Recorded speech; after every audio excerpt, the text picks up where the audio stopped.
Abran sus Biblias al libro de Juan. Vamos a estar en el libro de Juan, capítulo 17, versículo 2. Juan, capítulo 17, versículo 2. John, chapter 17, verse 2.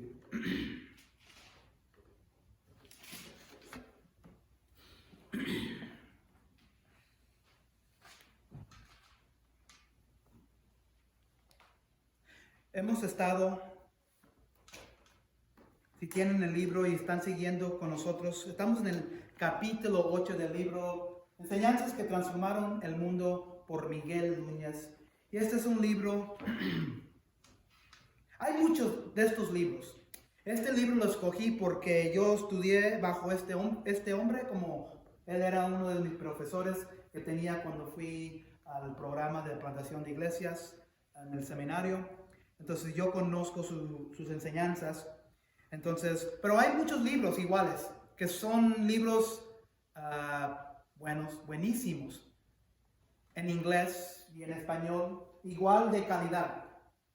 Pero me gustó este libro porque ya lo había leído y dije, qué mejor manera de enseñar sobre las enseñanzas que transformaron el mundo, que hablas sobre la reforma protestante.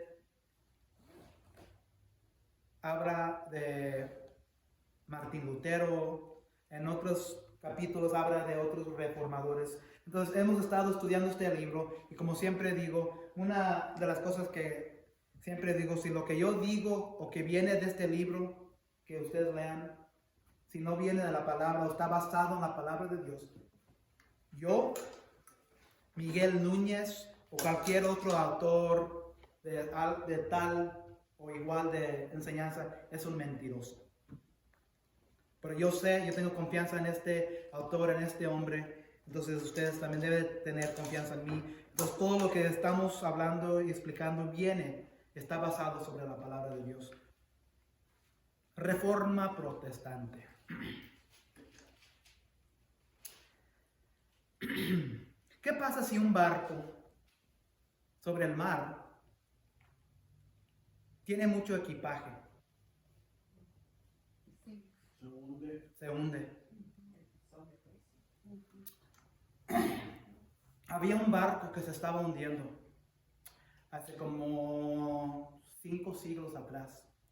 Este barco se llamaba la Iglesia Católica. Se estaba hundiendo en mentiras. Este barco llamado la Iglesia Católica, que era una institución poderosa. Era la única rama de enseñanza de Dios. Era la única. Pero estaban hundiendo, no nomás como iglesia, estaban hundiendo también a los que los seguían. Iban a la destrucción.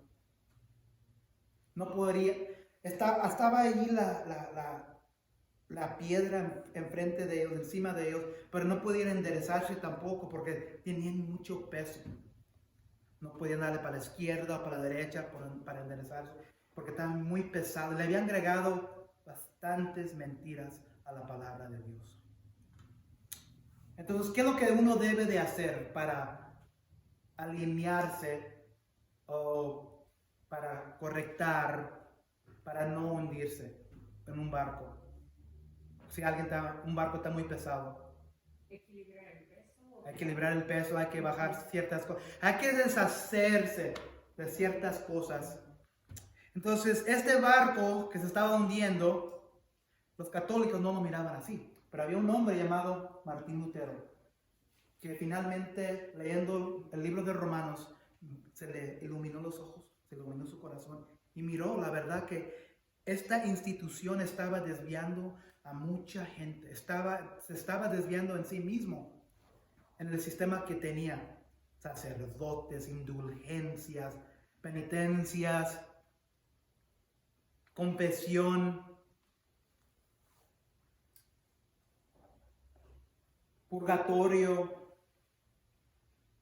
Martín Lutero y otros protestantes, no nomás era él, Juan Calvino, varios de los conceptos de que hemos estado hablando no nomás eran Martín Lutero, muchos vienen en Juan Calvino. Y muchos de estos otros reformadores fueron los que desarrollaron ciertas cosas para enderezar el barco que era la iglesia. Entonces, esto lo que estamos estudiando no son conceptos nuevos, pero fueron conceptos que ayudaron que desarrollaron para enderezar la iglesia a donde debe de estar, a donde estaba en el primer siglo. Parece coincidencia, pero ahora es lo que estoy mirando, que Dios nos atrajo por medio del libro de Hechos el año pasado para ver cómo debería verse la iglesia, para poder ver cómo se desvió la iglesia siglos después. Entonces, los conceptos, las ideas que estos reformadores desarrollaron eran porque el barco se estaba hundiendo. La iglesia se estaba desviando, ya estaba bien perdida, alejada de Dios. Y estos hombres lo que hicieron con estos conceptos y ideas, se deshacieron de ciertas cosas. Protestaron. Cuando alguien protesta, ¿qué es lo que están haciendo? Cuando tu niño, nieto, nieta está protestando algo contra ti, ¿qué es lo que está haciendo? Algo que están haciendo. Sí. No está bien hecho la protesta. Algo está mal en los ojos de la persona, lo que piensa esa persona.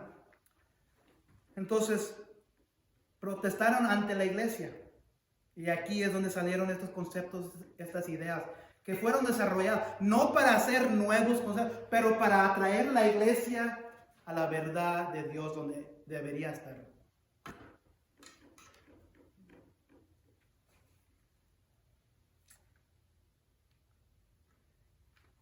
Y de la reforma protestante, ideas, conceptos que salieron varias, pero lo más importante de lo que hemos estado hablando son 5 solas.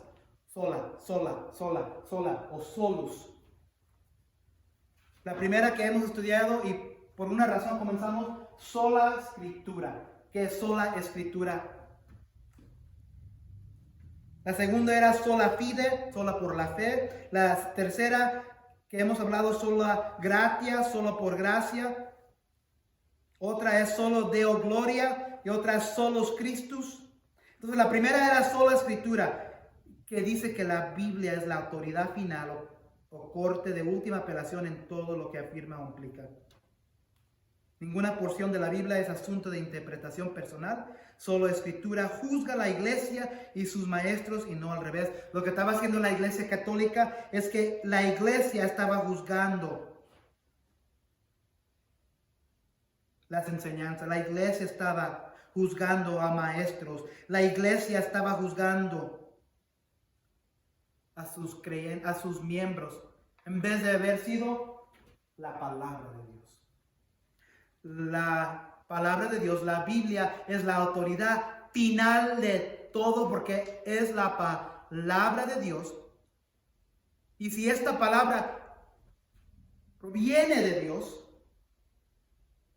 ¿por qué le tenemos que agregar o quitar?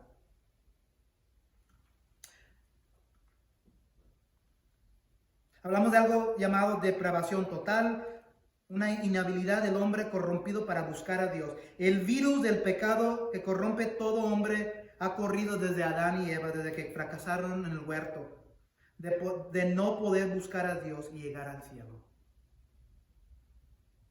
Hablamos de otro concepto llamado elección inmerecida, que Dios escoge a sus elegidos antes de la fundación del hombre, del mundo, y no el hombre. Ha llamado algo también predestinación. Fuimos predestinados para ser parte de su familia. Esto es difícil de entender pero en Efesios 1 habla de eso, que Dios predestinó antes de la creación y la fundación del mundo a salvar, a rescatar a cierto grupo, un grupo que iba a ser para Él. Él lo apartó. Esto es difícil de entender porque cuando uno lo decimos así, también eso significa que Dios apartó también a cierta gente ir al infierno. Pero la cosa es esto, amados y amadas, que nosotros no sabemos quién son. ¿Quién Dios eligió a ir al infierno y quién Dios eligió a ir al reino de Dios? Vamos a hablar un poco más de esa elección inmerecida hoy. Hablamos de sola fide, solo por fe. Salvación viene solo por fe. Hablamos que esta fe para salvación ha sido mal entendida por mucha gente. Que mucha gente piensa que hay una escala de obras que Dios en su presencia va a tomar en cuenta. Y si esa escala tienes más obras buenas que malas, Dios te va a permitir en el reino de Él. Y eso no es cierto. Es solo por fe. Hablamos de otro concepto del Evangelio, que es un concepto bíblico. Todo esto es bíblico. ¿Qué es el Evangelio? Buenas noticias. ¿Qué es la ley? La ley de Moisés en el Antiguo Testamento era todas las reglas, ordenancias, todos los sacrificios que ellos hacían.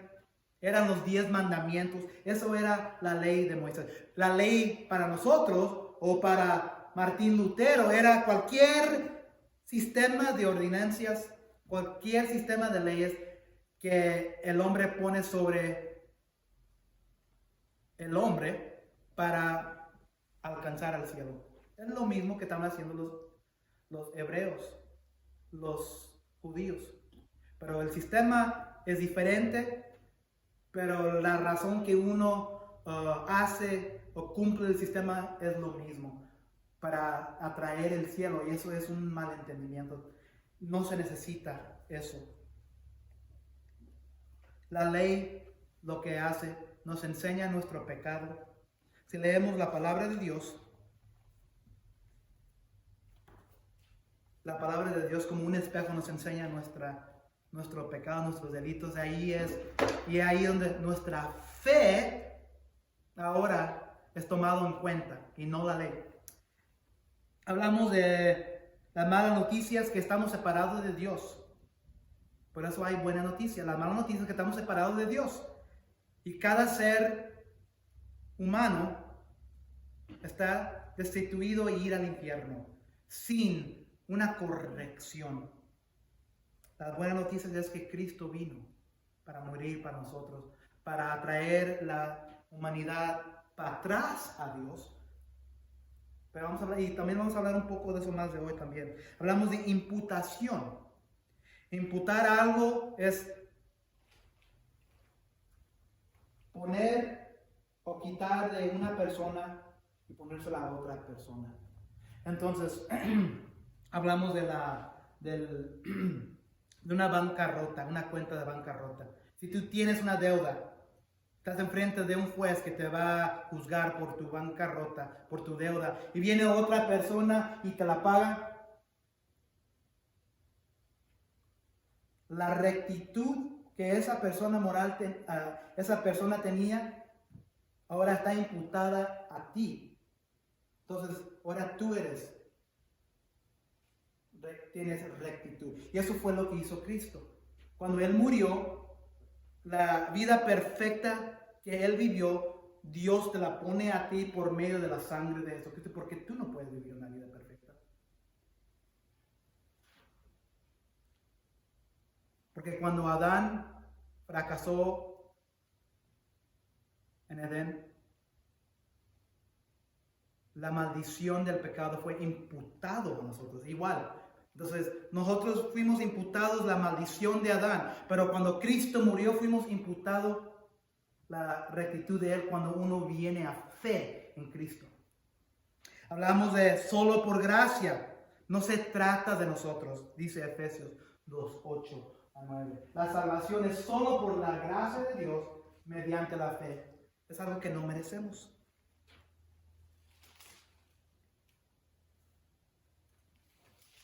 La última semana hablamos de otra sola, llamado solus Christus, que significa que solo por Cristo. Salvación en Cristo solamente. Y esta sola dice que Jesucristo es el único mediador entre Dios y el hombre y no hay salvación por medio de ningún otro. Y la semana pasada hablamos de que Jesús es el camino, la verdad y la vida. Nadie viene al Padre sino por mí.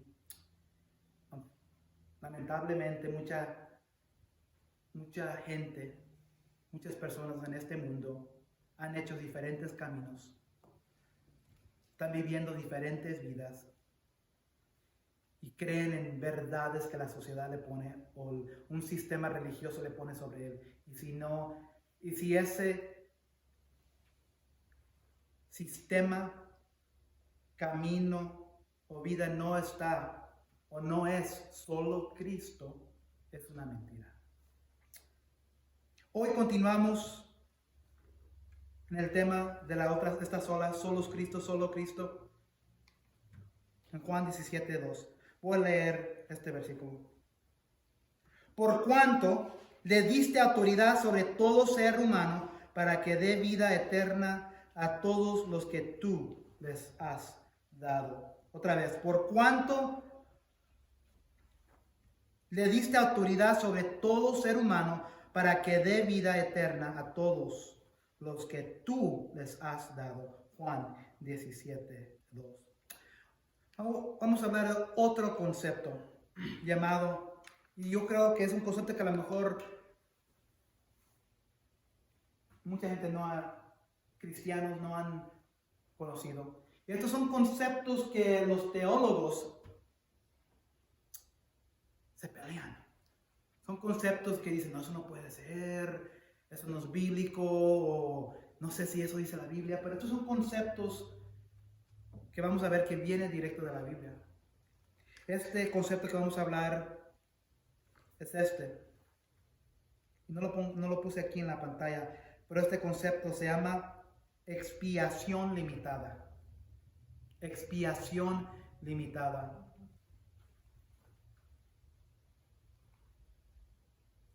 La doctrina de la expiación limitada es sin lugar a dudas la más controversial de todas las doctrinas de la gracia. La pregunta de la satisfacción de la justicia de Dios en la cruz fue universal e indiscriminada para todos los hombres o específica y definitiva solo para los elegidos. Entonces ahí donde es muy controversial. Entonces la pregunta de si la satisfacción o la justicia de Dios es para todos universal o es específica y definitiva para ciertas personas.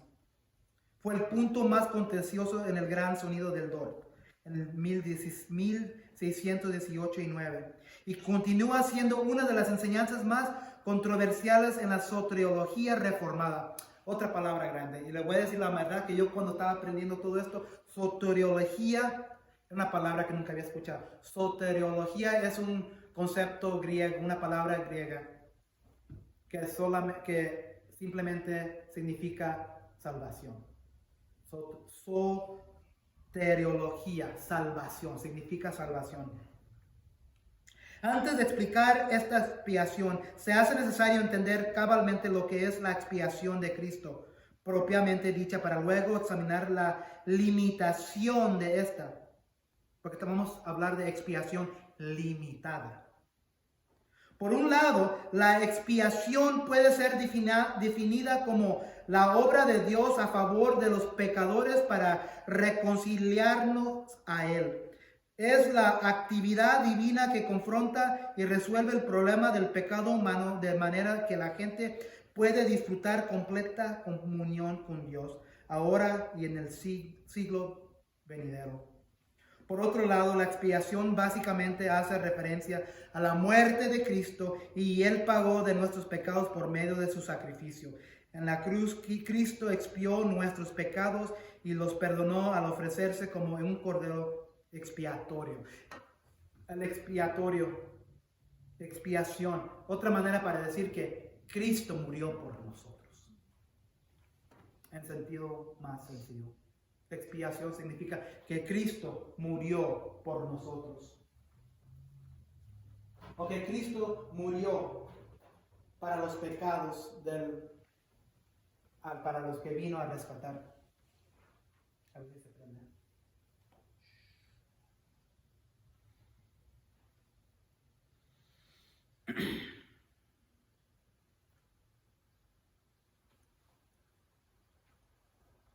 ¿Se acuerdan que hablamos de un concepto llamado elección inmerecida?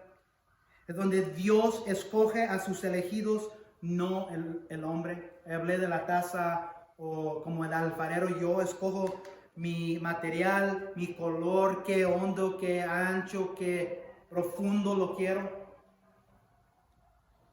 Elección inmerecida. Y que esa elección no tenía el plato, la maceta, no tenía nada que ver con escogerse en la manera que es. En el mismo sentido, nosotros como salvos, gente destinados ahora al reino, nosotros no teníamos nada que ver con nuestra salvación, que Dios nos escogió. Sí, ponimos nuestra fe en Él, pero Dios ya sabía quién iba a poner y no su fe en Él. Entonces, esta lección inmerecida vamos a profundizar un poco más. 3 cosas que vamos a aprender de la expiación limitada.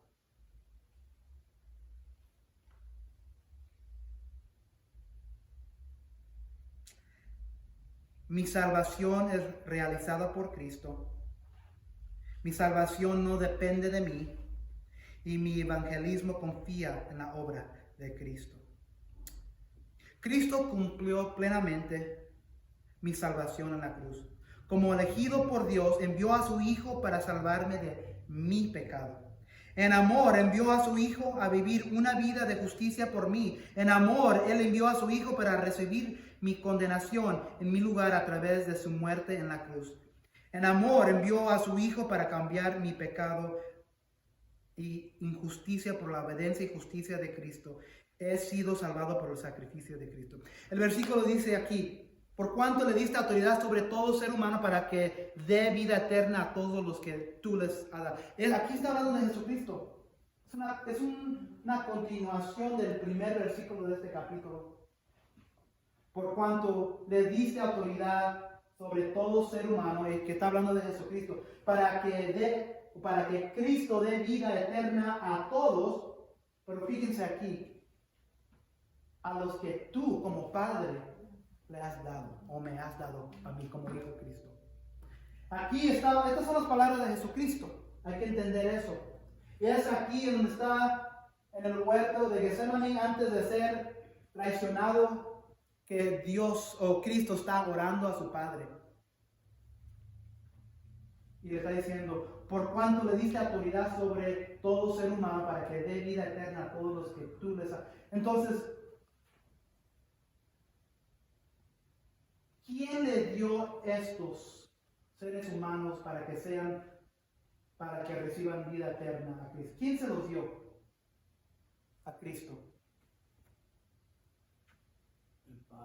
El Padre. Elegidos antes de la fundación del mundo.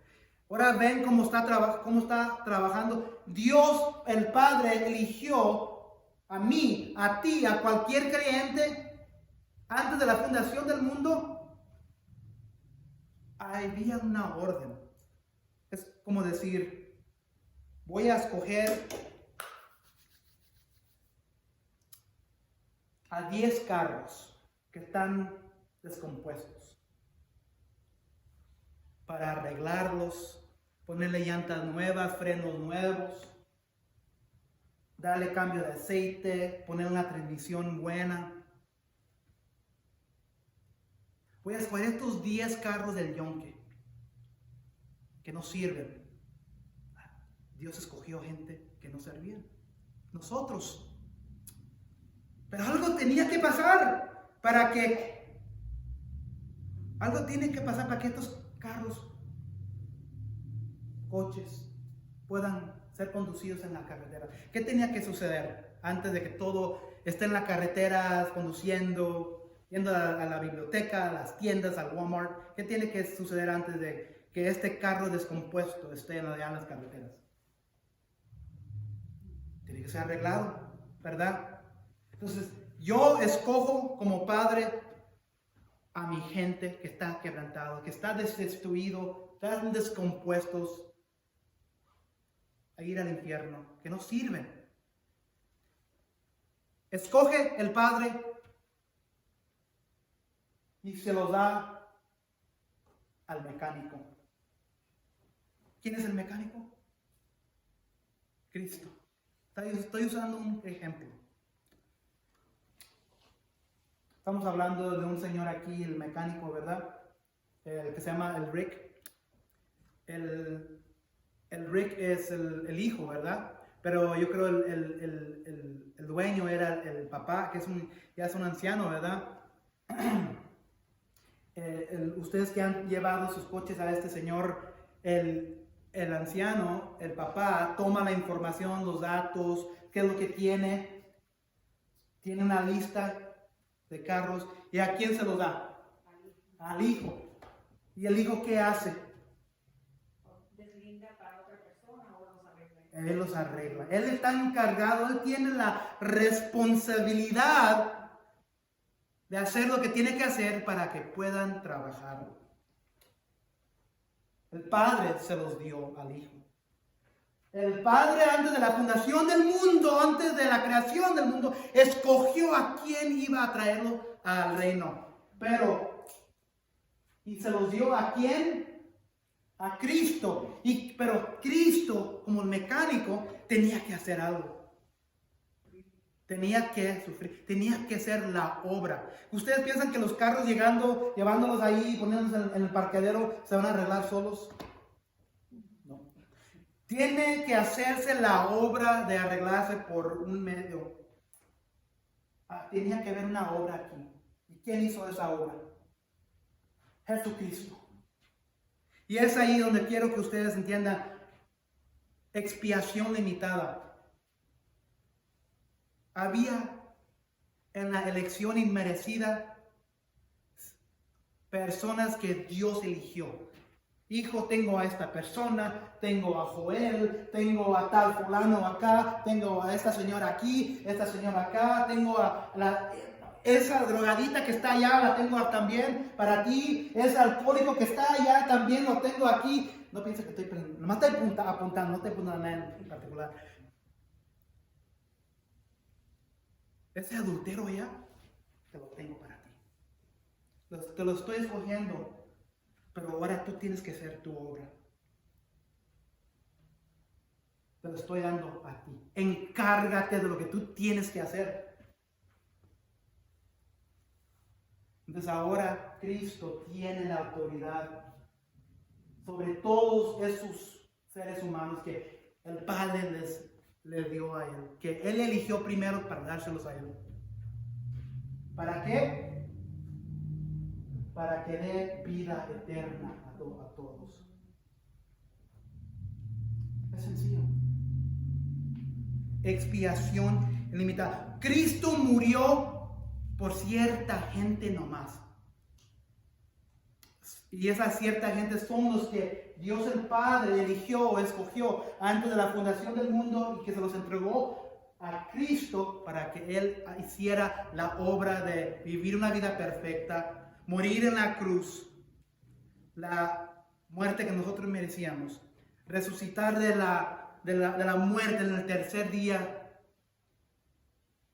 para que un día nosotros, hoy en día, podíamos poner nuestra fe en Él. ¿Ven cómo trabaja? Dios el Padre nos eligió antes de la fundación del mundo, se los entregó a Jesucristo. Cristo tenía que hacer la obra como un mecánico, en vivir una vida perfecta, morir como el sacrificio, el cordero perfecto, ser sepultado y luego ser levantado de la muerte. El mecánico, Jesucristo, nos rescató para traernos vida eterna.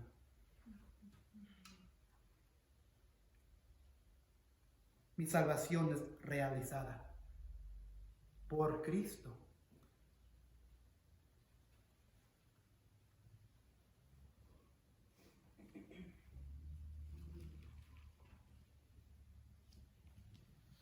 Otra vez regresamos al concepto del barco que estamos viendo.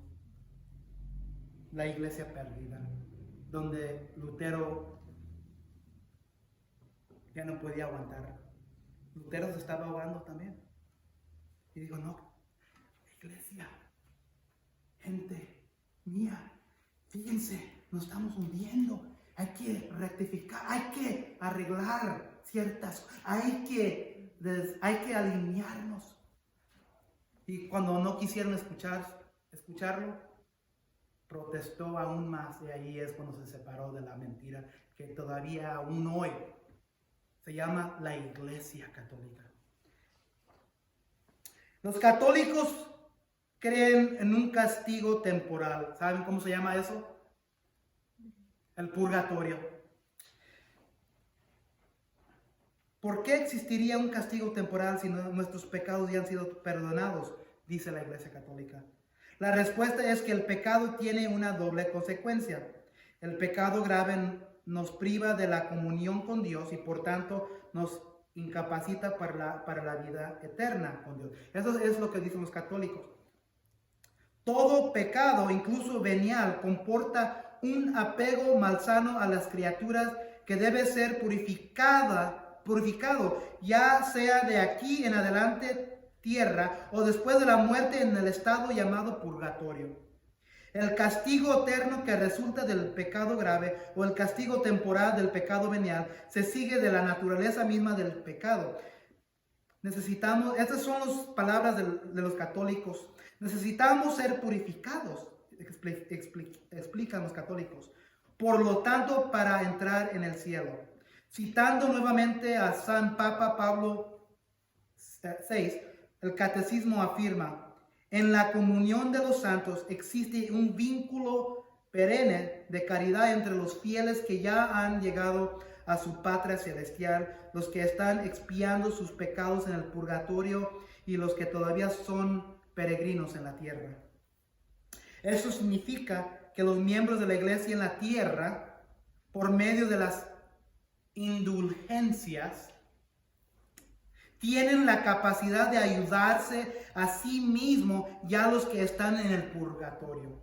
Esto viene directo de un web sitio católico. El catecismo explica, puesto que los fieles difuntos ahora siendo purificados en el purgatorio también son miembros de la iglesia, una forma en que podemos ayudarlos es obtener indulgencias para ellos, para que las penas temporales debidas por sus pecados sean cumplidas o remitidos. Eso es lo que todavía enseña la Iglesia Católica y era lo que enseñaba en el tiempo de Martín Lutero. Y digo todo esto, hablando de purgatorio, por una razón. El purgatorio indica que hay una manera que el hombre se puede salvar por medio de indulgencias. Una cárcel temporal. Y si depende de qué hace la familia aquí de indulgencias, puede salir temprano, antes o después de cierto tiempo. Entonces el hombre escoge quién va a ser rescatado. El hombre escoge quién va a ser elegidos para el reino de Dios. ¿Qué hemos estado hablando? Que Dios solo escoge. Antes de la fundación del mundo, nada tiene que ver el hombre. Nada tiene que ver la iglesia. Nada tiene que ver un sacerdote. Una Virgen María. Nada tiene que ver las indulgencias. Nada tiene que ver un sistema de obras. Porque todo está hecho y dado por el Padre a Cristo para que Él dé vida eterna a todos los que crean y pongan su fe en Él. No hay purgatorio, hay un infierno. ¿Quién se lo dio a Cristo? Dios. ¿Quién no se lo dio a Cristo? El hombre, el sacerdote, la Virgen María. el dinero, un sistema de obras. Ten, Jesús, estas son las obras de tal fulano. Ahí toma todo en cuenta y te las doy para que tú des bien. No, los que tú, el Padre, me has dado a mí como hijo. Nadie más.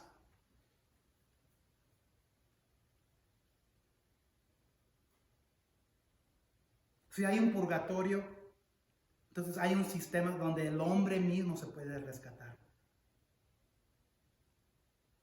Y eso no es bíblico. Entonces, mi salvación es realizado por Cristo. La segunda cosa es que mi salvación no depende de mí. Y es ahí donde el purgatorio entra, donde los católicos dicen que tú tienes o puedes obrar para tu salvación con indulgencias. Puesto que Cristo realiza mi salvación, entonces mi salvación no depende de mí. Esta verdad es la otra cara de la moneda de una expiación. ¿Qué es expiación? Que Cristo murió por el mundo o por cierta gente, que garantiza mi vida eterna. Y qué gloriosa verdad es. Si mi salvación de alguna manera depende de mí, entonces estoy condenado. Fuera de Cristo estoy muerto en mis delitos y pecados. Soy esclavo del pecado. No buscaré a Dios porque amo demasiado a mi pecado. Por eso la expiación de Cristo es tan gloriosa. Él ha hecho todo por mí. Solo Cristo. Sin embargo, si Cristo murió para salvar, y esta es otra creencia que hay, sí, que Cristo murió para todos universalmente. ¿Qué significa eso? Si Cristo murió para... ¿Qué dice Juan 3:16? Porque de tal manera amó Dios al mundo que dio a su Hijo unigénito, que cualquiera que poniera su fe en Él tuviera vida eterna. Murió para el mundo. En ese sentido, sí, Cristo murió para el mundo perdido, pero no murió. Lo quiero decir de una manera para que entiendan, porque esto es difícil para muchos de nosotros que no tenemos conocimiento de ciertos conceptos como estos. Sí, Cristo murió por el mundo, pero no todos en el mundo fueron elegidos para la salvación. ¿Están conmigo? Cristo murió por todo el mundo, para cualquier persona que ponga su fe en Él, pero no todos van a poner su fe en Él. Entonces, porque esos que no ponen su fe en Él, lo hacen por su propia voluntad, lo rechazan con su propia voluntad, pero al mismo tiempo, en la voluntad de Dios, endureciendo sus corazones, viviendo en vidas pecaminosas. Dios los eligió también no salvarlos o rescatar. No que son robots, pero esa gente que no creen en Él lo hacen con su propia fuerza.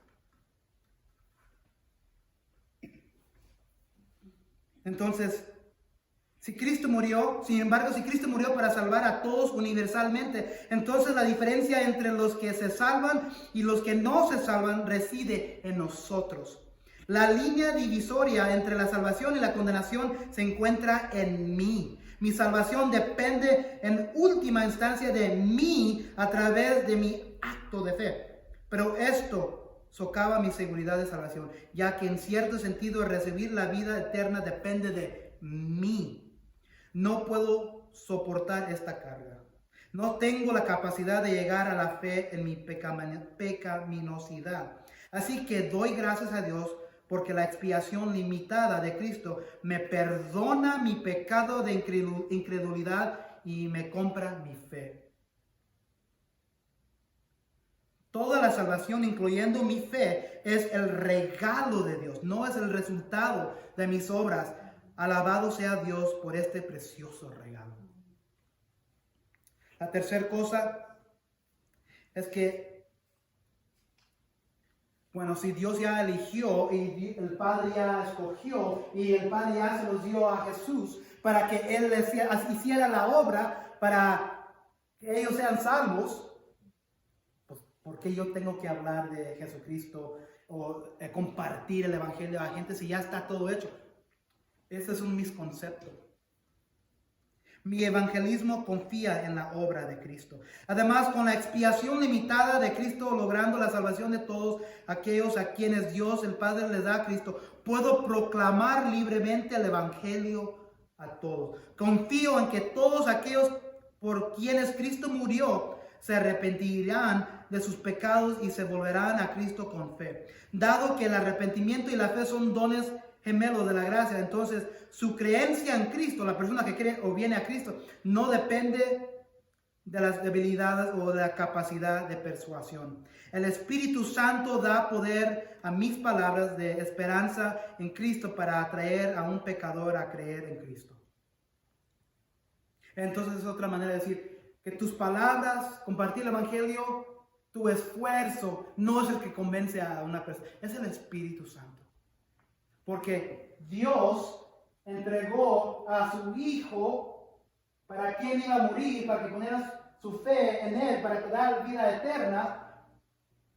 Y se acuerdan en Hechos capítulo 1, después de que Jesús resucitó, se apareció a multitudes, más de 500 personas por 40 días.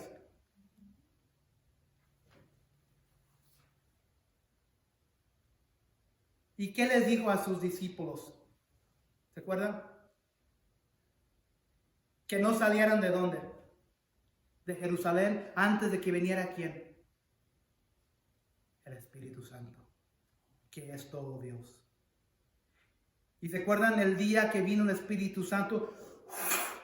El viento del Espíritu Santo cayó sobre ellos y comenzaron a hablar en idiomas diferentes. Y vino una lengua de fuego sobre ellos.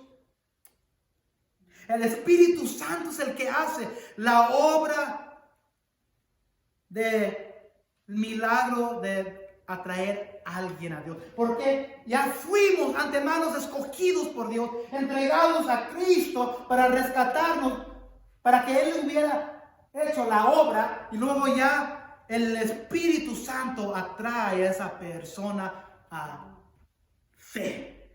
No tiene nada que ver con Joel o con hermano fulano, hermana fulana entregando el evangelio. Eso ayuda. Dios te está usando, capacitando para usarte como siervo. Pero tú no puedes convencer a nadie que venga a Cristo a arrepentimiento. Es todo obra del Espíritu. Todo es obra de Dios. Todo.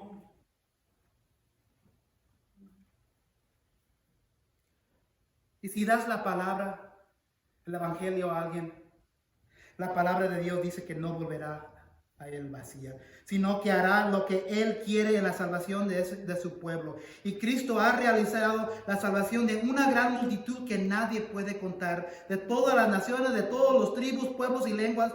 Como resultado, audazmente traigo las buenas nuevas de Cristo a mis prójimos, sabiendo que aquellos por quienes Cristo murió ciertamente serán salvos.